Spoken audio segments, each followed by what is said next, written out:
à tous et bienvenue sur ma chaîne YouTube. Je suis ravi de vous retrouver afin de vous présenter cette nouvelle vidéo en français, ce nouveau tuto consacré à Flight Simulator 2020. Il s'agit d'un nouveau tuto dédié à la version A32NX expérimentale de Fly-by-Wire sur Airbus A320 et ce tuto va se dérouler en plusieurs parties. Avant de vous présenter ces plusieurs parties, je voulais avant tout vous remercier pour votre fidélité, votre présence, tous vos retours positifs et encourageants que j'ai pu recevoir. Ça me fait vraiment très plaisir et je continue ainsi dans mon élan avec cette nouvelle vidéo car mon objectif est de vous aider continuellement, de partager des informations utiles. Et je me suis dit que ce serait la bonne occasion de vous présenter ce nouveau tuto. Bienvenue à tous en tout cas, et encore merci. Alors comme je vous le disais, ça va être en plusieurs étapes. Je découperai la vidéo au fur et à mesure pour que ça aille plus vite, pour qu'on aille à l'essentiel. Mais je voulais faire une petite introduction des étapes que je vais vous présenter. Nous voici à bord de l'Airbus A32NX en expérimental, avec un vol à destination de Dublin. Et la première chose utile que je voulais aborder avec vous, alors je vais vous faire la petite introduction comme prévu. Je vais parler d'une astuce qui concerne le MCDU et notamment la gestion visuelle du plan de la route sur l'écran de navigation qui se situe ici. À droite côté commandant et à gauche côté copilote. Après avoir abordé cette astuce notamment sur le MCDU et la route, je vais aborder avec vous une fonctionnalité qui concerne la tablette propre à Fly-by-Wire, notamment sur le repoussage, la partie Ground, l'onglet Ground qui est ici, et notamment sur le fait que le pushback peut s'avérer très pratique avec cet utilitaire, car c'est vrai qu'habituellement, moi je passais par Pushback Helper, qui est un logiciel externe. Et vous allez voir que cette petite astuce va être vraiment intéressante à vous partager.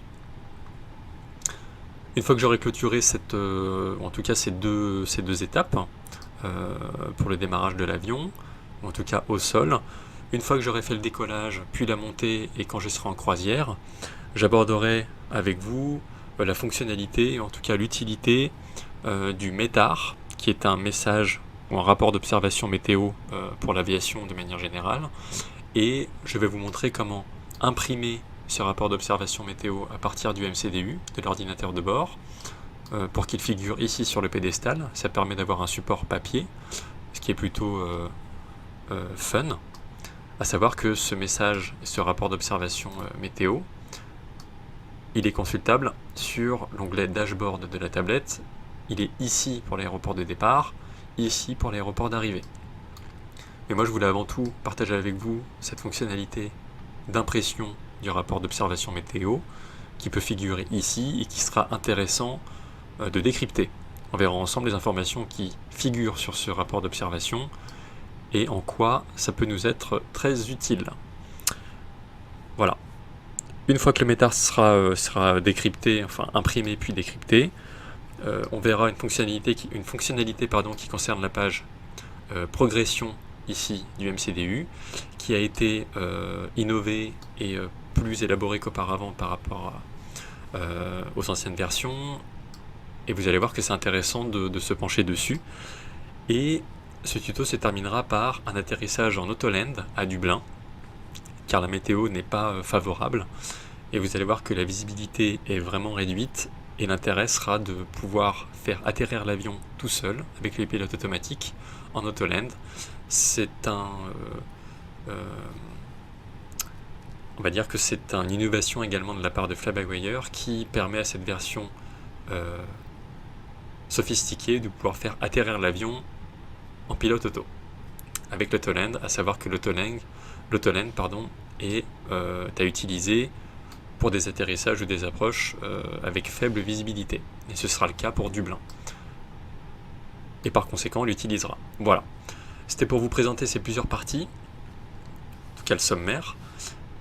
Sans plus tarder, je vais commencer à aborder la première astuce qui, comme je vous le disais, concernait la fonction plan ici sur c'est ce petit bouton que vous avez là à gauche, et en fait vous allez voir que c'est pratique pour la gestion de la route. Avant toute chose, moi ce que j'ai fait là, c'est que j'ai préparé ma piste de départ pour Gatwick. Il va falloir préparer la piste d'arrivée pour Dublin, car on a déjà connaissance de la piste hein, pour ce tuto. Et avant toute chose, ce qu'il faut vérifier, c'est que là, sur l'écran de navigation, sur la map, vous voyez que la route, quand on dézoome, est en pointillé.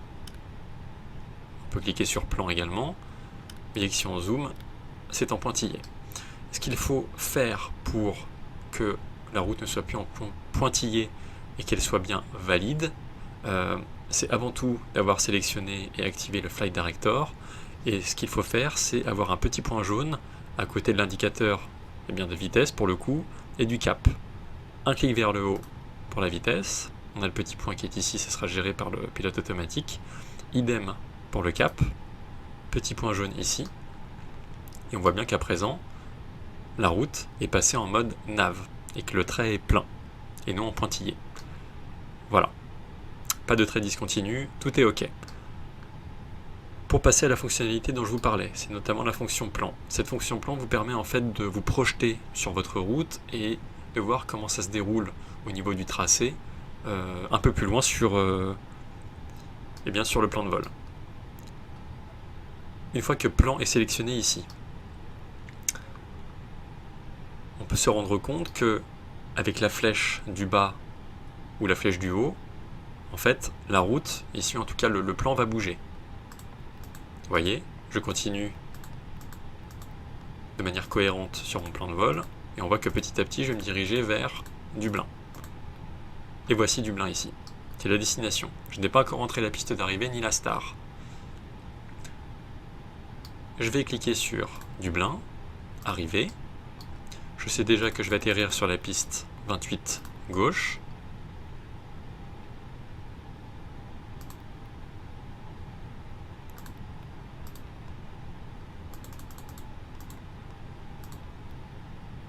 Voilà, il y a eu un petit bug avec la star, et je sais que ma star va être celle-ci, la deuxième. Je clique, et j'insère. Quand je retourne sur Flight Plan, bon, ça s'est remis au départ, c'est normal.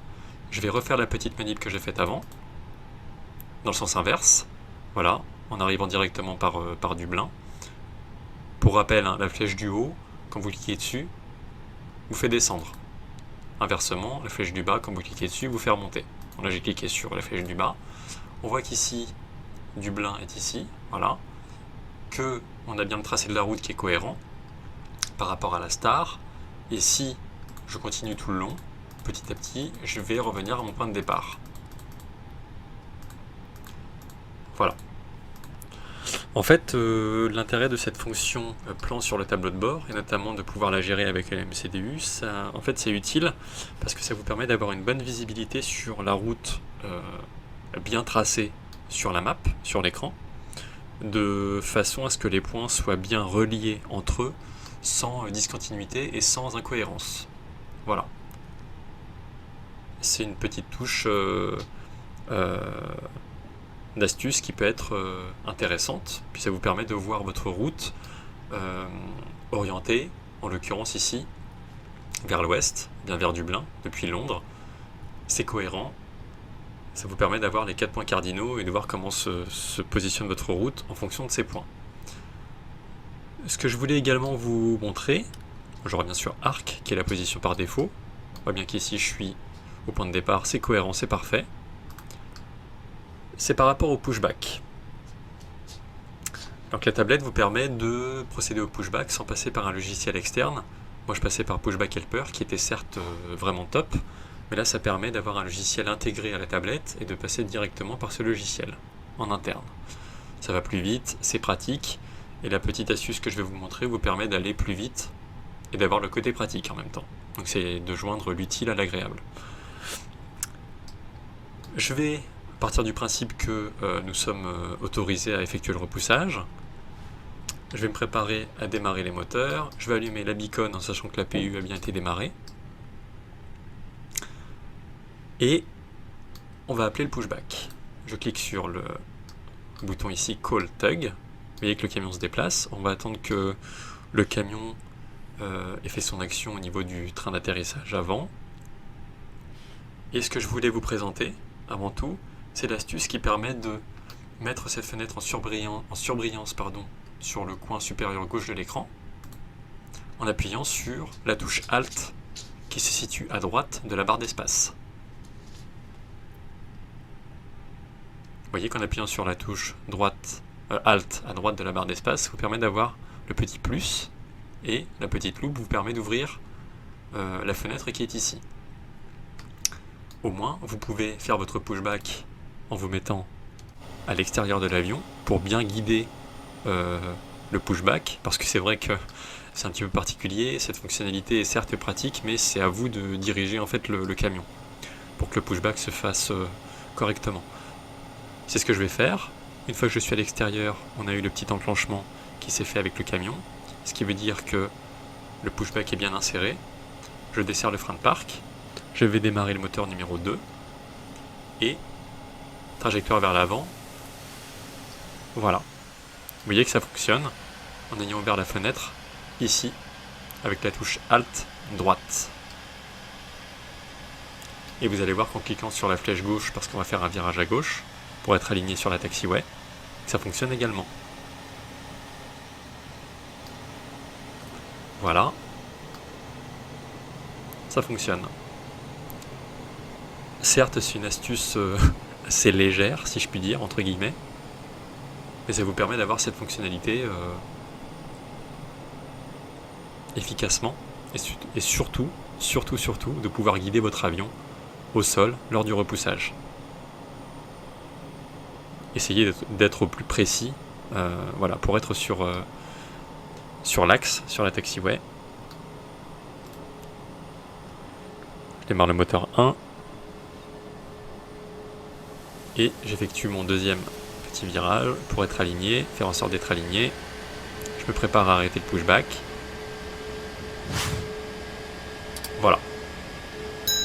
Bon, je suis un petit peu décalé par rapport à la taxiway, mais c'était vraiment juste pour vous montrer l'intérêt et l'utilité de pouvoir utiliser cette petite loupe avec la touche Alt droite plus le clic gauche de la souris sur la tablette, et que je peux fermer à présent la fenêtre et que je reviens à l'intérieur, donc dans le cockpit, et la tablette est de nouveau par défaut ici.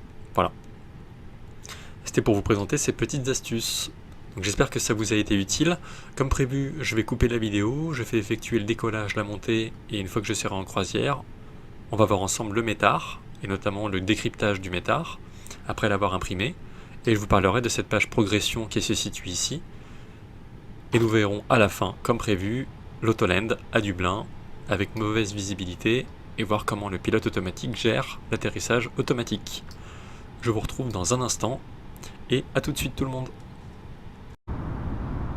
Me voici de retour, comme prévu, pour la suite de cette vidéo consacrée à plusieurs astuces relatives à l'Airbus A32NX version expérimentale. Afin de poursuivre comme convenu, nous allons passer à l'impression du rapport d'observation météo METAR et au décryptage de ce rapport météo, à savoir que pour la destination qui est Dublin, la visibilité va être bonne finalement, mais nous allons quand même effectuer cet Autoland par le pilote automatique pour voir comment ça se présente, que vous ayez un regard dessus, puis ça permet de vous montrer comment ça se déroule surtout. Par rapport à ce métard, dans un premier temps, donc là je suis en croisière, au niveau je suis à 34 000 pieds très exactement, tout se déroule comme prévu, la vitesse on est bon, l'altitude, tout est bien paramétré, et nous allons nous consacrer à comment imprimer ce rapport d'observation météo à partir du MCDU, comment le générer, comment l'imprimer et comment il se présente. On va le décrypter ensemble. Ça vous permettra d'avoir des informations par rapport à ce rapport météo. Pour générer ce message, ce rapport d'observation météo dans le MCDU, on va aller dans MCDU, menu, ATSU, AOC menu. On a ici la ligne qui s'appelle Weather Request. On va demander en fait à l'ordinateur de bord de générer ce METAR. Voilà. On voit qu'il y a bien ici le METAR qui est sélectionné. METAR ou TAF. Donc la différence par rapport au TAF, c'est que le TAF est un rapport de prévision météo. Le METAR est un rapport d'observation météo. C'est ce qui va nous importer aujourd'hui. Une fois qu'on a bien sélectionné le METAR avec l'aéroport en l'occurrence de Dublin pour l'arrivée qui est bien sélectionné ici, on peut faire juste un petit clic ici pour s'en assurer, mais c'est bien le cas. On va cliquer ici sur Send, sur Envoyer. C'est envoyé, c'est précisé ici. On va avoir une petite alerte qui va apparaître sur les cams, du côté droit, pour signifier que le METAR est bien reçu par l'avion. On va juste retourner dans le menu principal, voilà. Et on a bien ici la petite alerte de compagnie message, comme quoi le METAR est bien reçu. Une fois qu'on a cette indication, on va pouvoir aller dans message reçu ici, la deuxième ligne, pour cliquer. Le METAR, on clique à nouveau. Et on a toutes les indications qui sont apparues, à la fois pour l'aéroport de départ, puis l'aéroport d'arrivée. Une fois qu'on a ces indications, on peut cliquer sur Imprimer, sur Print, en bleu. On a la petite flèche ici qui indique que l'action est en cours. Le message a bien disparu sur les cams.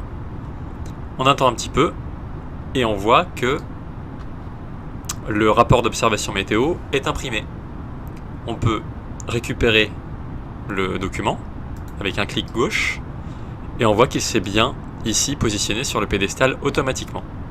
Voilà, et il ne bouge plus. Alors, ce rapport d'observation météo, ça je voulais vous le présenter avec la petite astuce pour l'imprimer via le MCDU parce que c'est assez sympa.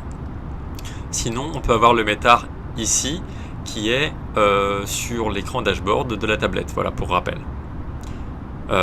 C'est la ligne qui se situe ici, les deux petites lignes voilà, qui mentionnent les informations météo. On va décrypter ensemble le METAR qui concerne Dublin, l'aéroport d'arrivée. Voilà, avec le code aéroport. Et on va décrypter le message qui se situe sur le document que j'ai imprimé. Alors, pour que ce soit vraiment précis, je vais me rapprocher un petit peu. Voilà. Je reviens sur Flight Plan. Parce qu'on a fait ce qui nous intéressait. Alors, pour l'aéroport d'arrivée, donc ce qui concerne l'aéroport de Dublin, Echo India Delta Whiskey. C'est un METAR qui concerne cet aéroport. Ça reprend le code aéroport de Dublin. À savoir que là, en date du jour, nous sommes le 6 mai 2021, donc c'est bien un METAR, un rapport d'observation météo qui a été publié le 6e jour du mois pour 06 à 15h30 Zulu. L'heure Zulu, c'est l'heure UTC, c'est l'heure universelle qui est utilisée de manière générale pour l'aviation. En heure d'été, cette heure universelle, cette heure Zulu, avance de 2 heures par rapport à l'heure locale. Exemple, c'est l'heure de 15h30 Zulu, à Paris il est 17h30. En heure d'hiver, ce sera avancé d'1 heure par rapport à l'heure locale. Voilà, juste pour info. Donc c'est le 6e jour du mois pour cette publication METAR, à 15h30 UTC. Le vent, il a une provenance, donc c'est d'où il vient pour le 340 degrés. Il vient du 340 degrés, donc c'est un vent qui est à Dublin, qui sera de face, du coup. Si on prend les 4 points cardinaux, c'est un vent qui vient de face, 340 degrés, donc du nord, avec une intensité de 17 nœuds. Voilà, pour 17 nœuds. Ça, c'est un vent, ça nous annonce que c'est un vent qui est variable, avec la lettre V, variable du 310 degrés au 10 degrés. Donc c'est un vent qui va être a priori plein nord. Vraiment, ça sera un vent de face. La visibilité est supérieure à 10 km, d'où les 9999 qui correspondent en fait à 9999 mètres. Donc en fait c'est supérieur à 10 km pour la visibilité. D'où, comme je vous le disais, une visibilité qui sera vraiment favorable à Dublin, mais on fera quand même l'Autoland. Voilà. Après ça nous montre ici au niveau des précisions météo que au niveau 0,35, donc à 3500 pieds, il y aura des nuages éparses. Donc c'est scattered en anglais pour SCT. Nuages éparses à 3500 pieds.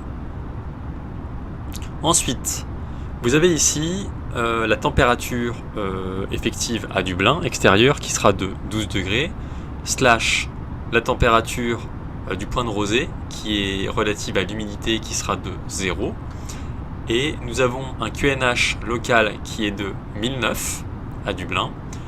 Et ce sigle en fait nous dit que c'est no sig pour no significant, ce qui signifie qu'il n'y aura pas de changement significatif de météo prévu dans les 2 heures. Voilà.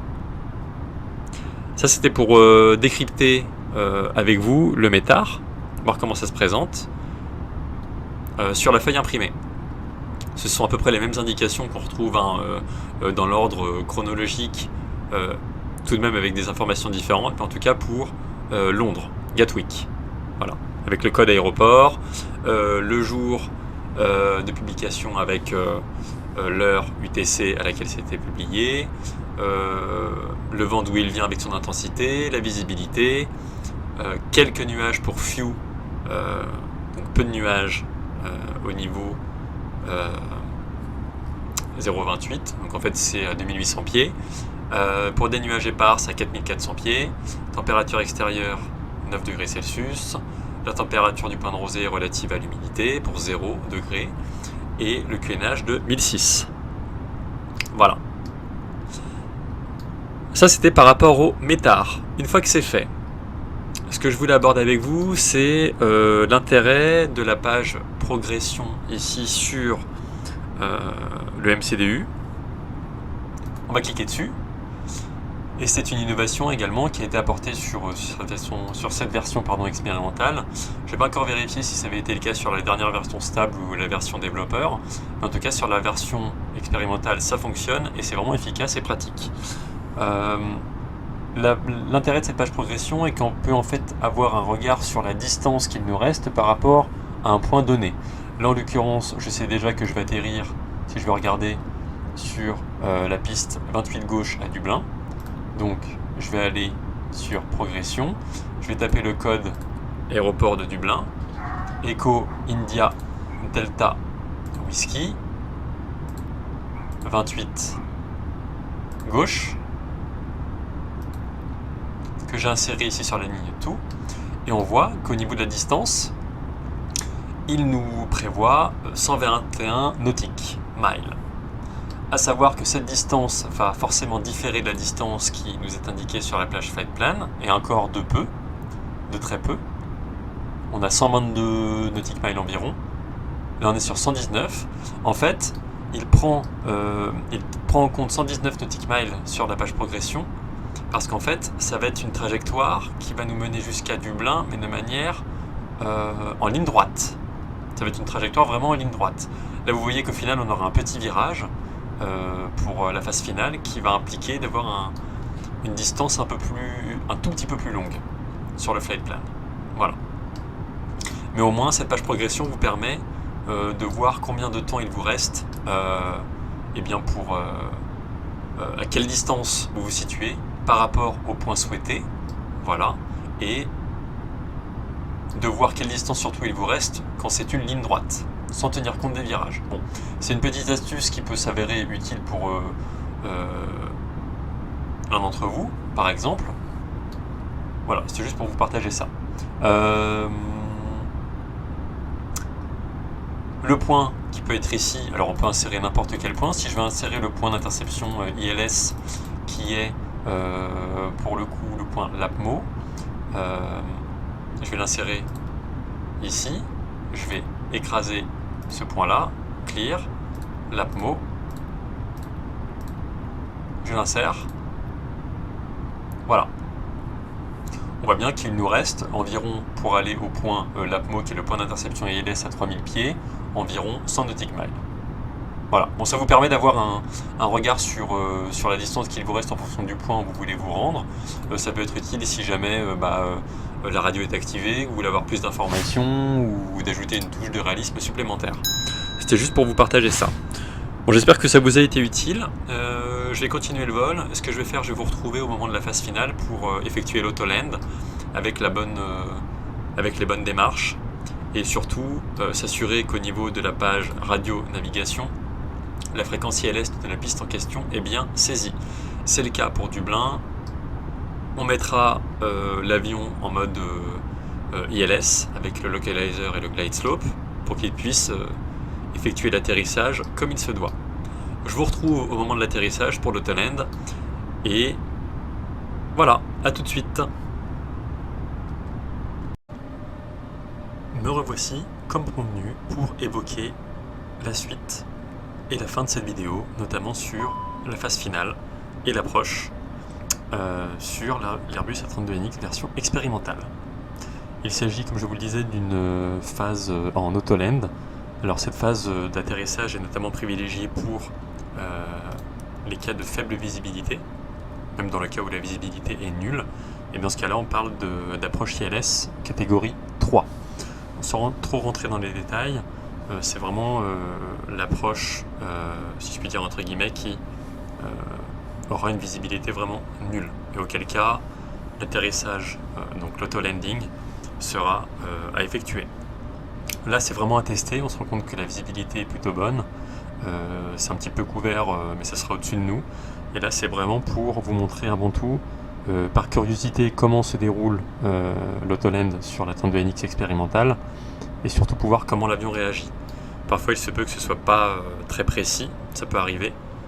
Autant j'ai eu des phases où c'était un auto-land assez réussi, mais autant, parfois, ça peut être un peu plus compliqué. On va voir comment il se comporte cette fois-ci, mais au moins ça vous permet d'avoir une idée. Bon, je sors les roues. Voilà, j'étais vraiment sur la phase finale. Je peux activer approche directement. On va capturer le glide slope et le localizer. Ici, tout est vert. On va basculer sur la vitesse d'approche finale, qui est de 130 nœuds ici. On voit que l'avion va s'aligner à la fois sur l'axe, donc à l'horizontale, avec le localizer, et sur le plan avec le glide slope, le losange qui est ici. Le dernier cran de volet.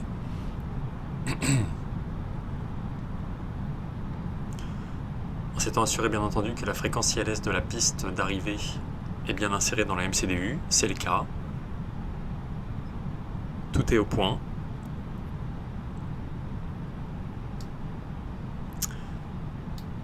Les freins automatiques sont armés. Les spoilers sont armés également. On va voir ici un récapitulatif, un petit récap de la checklist avant atterrissage. Pour les lumières, on est bon ici.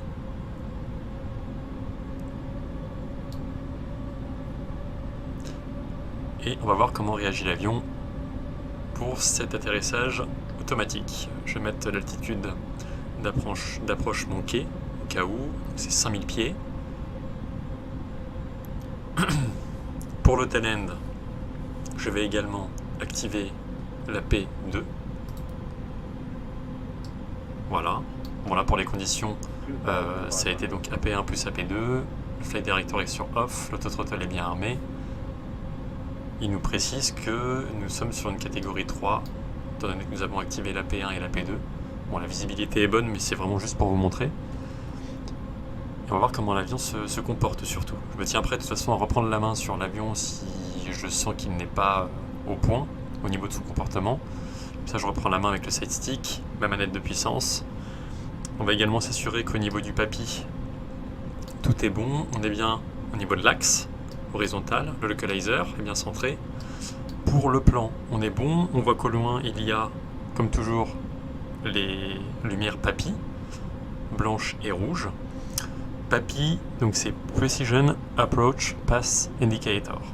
Donc c'est 2 rouges, 2 blanches en l'occurrence. Ça veut dire que l'avion est parfaitement sur le plan notamment on peut le voir grâce au glide slope, et ça permet de voir que nous sommes bien verticalement. Donc, comme je vous le disais, je me tiens prêt à prendre la main si l'avion ne réagit pas comme il faut. Je vais réduire la puissance au minimum dans tous les cas, que l'avion fasse bien son arrondi ou non. Je mettrai donc la manette des gaz au minimum, juste avant le toucher, comme ça, ça permettra aux spoilers de se déployer et également au frein automatique d'entrer en action. On voit que nous avons un signal qui vient d'apparaître, OM en bleu ici sur le PFD. C'est un signal sonore et de couleur bleue sur le PFD du coup. OM qui veut dire Outer Marker. C'est une radio balise en fait c'est une radio balise qui a une émission verticale placée sur l'axe d'approche. Et en fait cette balise elle est à environ 8 km du seuil de piste. Voilà pourquoi on a eu une petite alerte. On voit qu'ici au niveau de décam on est bon. On va laisser le dégivrage en fonction au cas où. Je me positionne, je me tiens prêt. On voit que le vent est relativement de face, un petit peu de travers. Donc c'est cohérent. Et on va voir comment se comporte l'avion surtout. Donc je me tiens prêt. Si je sens vraiment qu'il n'a pas la bonne attitude, je prendrai le contrôle tout de suite pour rectifier. Vous voyez que là on est à 3 blanches, une rouge, ça veut dire qu'on est un petit peu haut sur le plan. Pourtant le glide slope est bien suivi ici. Plus on va se rapprocher de la piste, plus le glide slope ici va être imprécis. Donc je vais devoir anticiper. L'idée est encore une fois de vous montrer comment il se comporte l'avion, en expérimental. Et on est là pour corriger au cas où. Voilà, il s'est mis en mode atterrissage ici, land.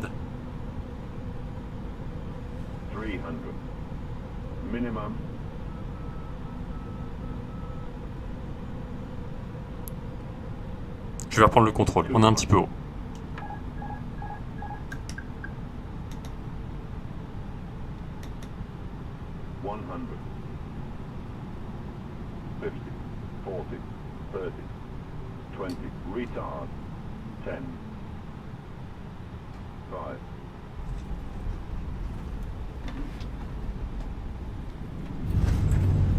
Bon, vous voyez, malgré l'AP1 et AP2 activés, l'avion n'était pas totalement cohérent en phase finale. Bon, j'ai dû reprendre la main, d'où l'intérêt de toujours vérifier que tout est OK. Moi, ça a permis de faire un atterrissage avec un bon vario, plutôt correct. Parce que là, je pense que tel que l'avion était parti, il aurait continué sur sa trajectoire en étant toujours un peu haut.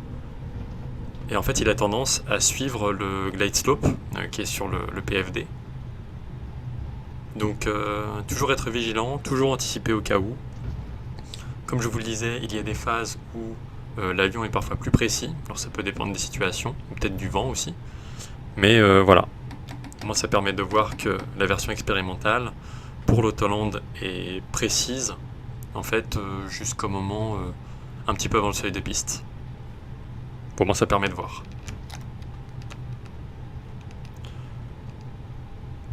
J'ose espérer que sur les prochaines versions, que Fly-by-Wire va toujours plus améliorer ses modèles et des dynamiques de vol. Là, c'est vrai que pour un Autoland avec vraiment une visibilité nulle, ça aurait été plus compliqué.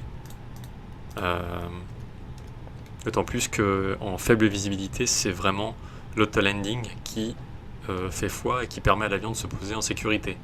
Sachant que les pilotes doivent toujours avoir la main prête pour prendre le contrôle, mais au moins là, ça permet de voir avec cet avion comment l'avion s'est comporté. Mais ça viendra. C'est vrai que sur d'autres vols, j'ai eu des cas où l'autoland était vraiment plus précis. L'avion allait jusqu'au moment avant le toucher en fait, et c'était à moi de faire l'arrondi, donc de prendre la main. J'ai eu d'autres cas où l'arrondi était effectué. Alors, ça peut arriver que sur certaines versions, ça varie. Donc voilà. Écoutez, j'espère que ce tuto vous aura plu en plusieurs étapes. Ça vous aura également permis de voir en phase finale bien comment paramétrer l'avion de manière assez rapide et claire. J'espère que ça vous aura été utile. En tout cas, j'aurai le plaisir de vous retrouver pour d'autres vidéos. d'autres tutos en français sur Flight Simulator 2020. J'en profite en parallèle pour mettre les lumières comme il se doit. Voilà. Et comme évoqué sur la page communauté de ma page YouTube, j'aurai l'occasion d'effectuer des vidéos en direct sur Flight Simulator 2020, sur des vols, de manière générale, afin qu'on puisse échanger ensemble, que vous puissiez me poser vos questions, et surtout voilà, que ça puisse donner une petite touche fun supplémentaire. Voilà, en tout cas, j'étais ravi de pouvoir vous faire cette vidéo. Portez-vous bien, faites de bons vols. Moi je retourne au parking, je vais au parking à Dublin, et je vous dis à très vite et à bientôt. Ciao tout le monde.